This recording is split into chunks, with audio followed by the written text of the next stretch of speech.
Guys, good morning. Today I am going to explain chapter number 12, what is light.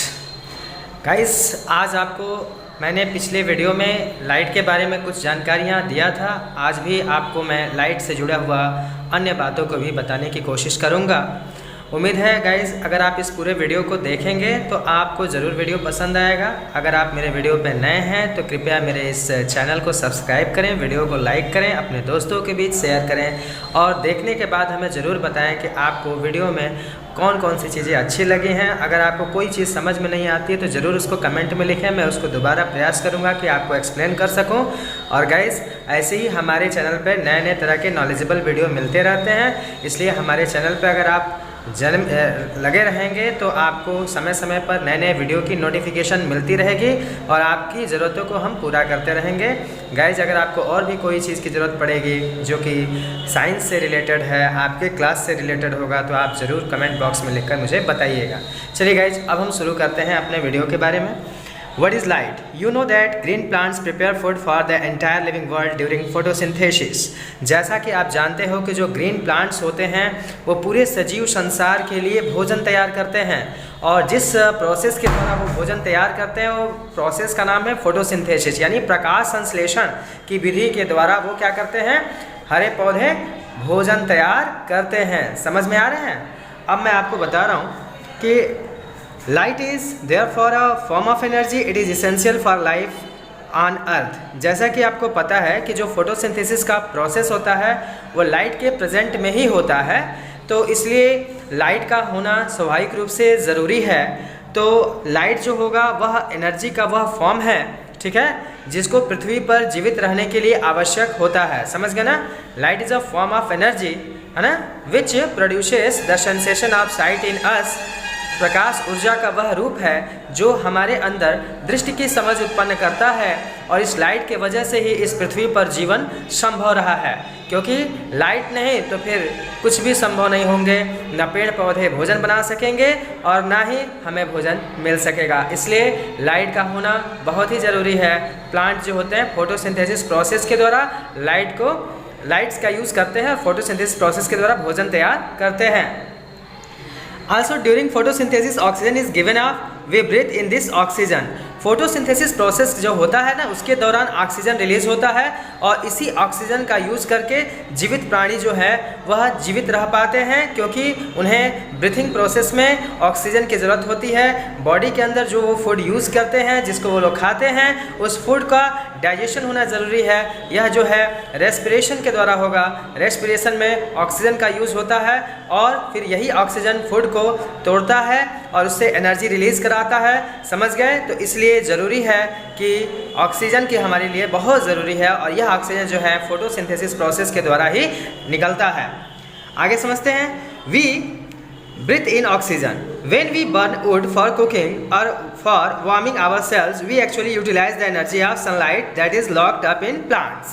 जैसा कि explain किया जा रहा है कि जैसे हम कोई लकड़ी जलाते हैं खाने को गर्म करने के लिए, या सपोज करने के लिए कि मान लीजिए हमें हीट एनर्जी की ज़रूरत है, हम थोड़ा सा आग का यूज़ करना चाह रहे हैं, तो यह जो हीट एनर्जी है जो कि हमें लकड़ी से मिली है, एक्चुअली यह प्लांट की ही एनर्जी है। और ये प्लांट एनर्जी कहाँ से प्राप्त किया है? सन से प्राप्त किया है, यानी एक्चुअली हम लोग सनलाइट एनर्जी का ही यूज़ कर रहे हैं। तो हर सेंस में देखा जा रहा है कि जो हमारे अर्थ पे अल्टीमेट सोर्स ऑफ एनर्जी है वो सन है।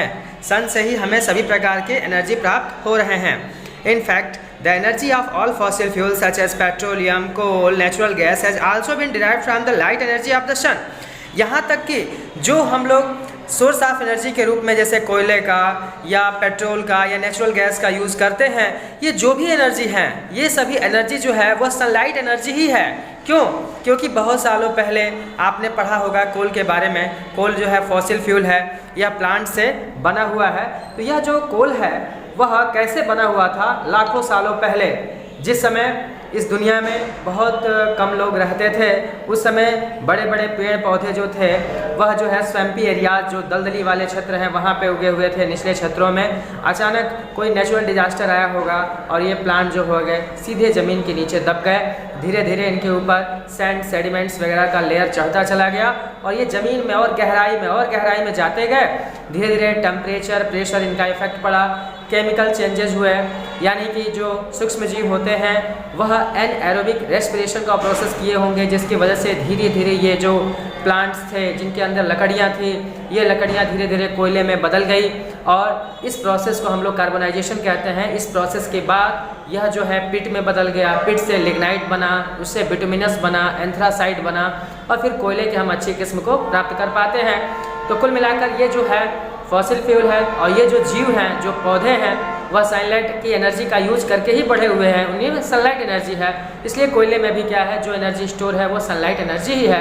अगर हम पेट्रोलियम की बात करें, पेट्रोल, डीजल, केरोसिन, चाहे कोई भी, या आप जो गैस में खाना पका रहे हैं, जिस गैस का यूज़ करके, जिसको हम लोग LPG लिक्विफाइड पेट्रोलियम गैस कहते हैं, यह पेट्रोलियम गैस भी जीवाश्म से ही बना हुआ है। यह भी एक फॉसिल फ्यूल है जिसमें सनलाइट की एनर्जी स्टोर है। समुद्र में लाखों सालों पहले जो जीव रहते थे या जो छोटे छोटे पौधे माने माइक्रोबियल प्लांट्स जो थे, छोटे छोटे पौधे थे, जब वो मर गए तो वह सी बेड पर जाकर बैठ गए। धीरे धीरे उनके ऊपर सैंड, सेडिमेंट, मड्स वगैरह चढ़ता चला गया और वो गहराई में दबते चले गए। उनके ऊपर धीरे धीरे रॉक्स क्रिएट हो गया, चट्टान बन गए। यही मिट्टी जो है दबकर चट्टान का रूप ले ली और ये इम्प्रीवियस रॉक्स के बीच में पैक हो गए।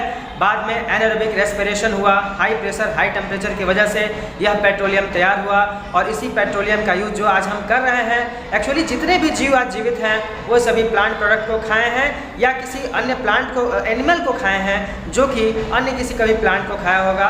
और इस तरह से यह जो सनलाइट एनर्जी है वह सभी प्रकार के फॉसिल फ्यूल में क्या है, स्टोर है। तो हम लोग क्लियर कर चुके हैं कि कोल, पेट्रोलियम या नेचुरल गैस जो कुछ भी है, सब में सनलाइट की एनर्जी स्टोर होती है।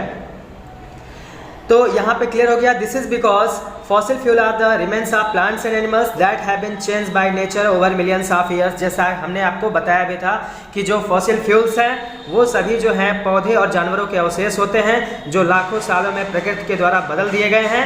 We therefore depend on light energy for our requirements of food, oxygen and fuel. इस प्रकार से सभी चीज़ों का कंक्लूजन ये निकलता है कि हम लोग जो हैं लाइट एनर्जी यानी कि सन से आने वाली प्रकाशीय ऊर्जा पर निर्भर हैं, क्योंकि इसी ऊर्जा के द्वारा हम अपनी भोजन की आवश्यकताओं, भोजन की ज़रूरतों, ऑक्सीजन की ज़रूरत और ईंधन की ज़रूरतों को पूरा कर पाते हैं। तो गाइज़, मुझे लग रहा है कि आपको ये टॉपिक पसंद आया है। अगर आपको पसंद आता है तो प्लीज़ मेरे इस वीडियो को लाइक ज़रूर कीजिएगा और कमेंट में बताइए कि आपको वीडियो कैसा लगा। अगर आपको अच्छा लग रहा है तो कृपया मेरे चैनल को सब्सक्राइब कीजिए और जो ऑल बटन है उसको सेट कर दीजिए ताकि आपको सभी तरह की नोटिफिकेशन मिलती रहे। Thank you. अब अगले क्लास में, नेक्स्ट पार्ट में हम अपने बारे में बताएंगे, अपनी मतलब टॉपिक के बारे में जानकारी देंगे। Bye. I am Ashish Kumar Pandey myself. Thank you for seeing this video.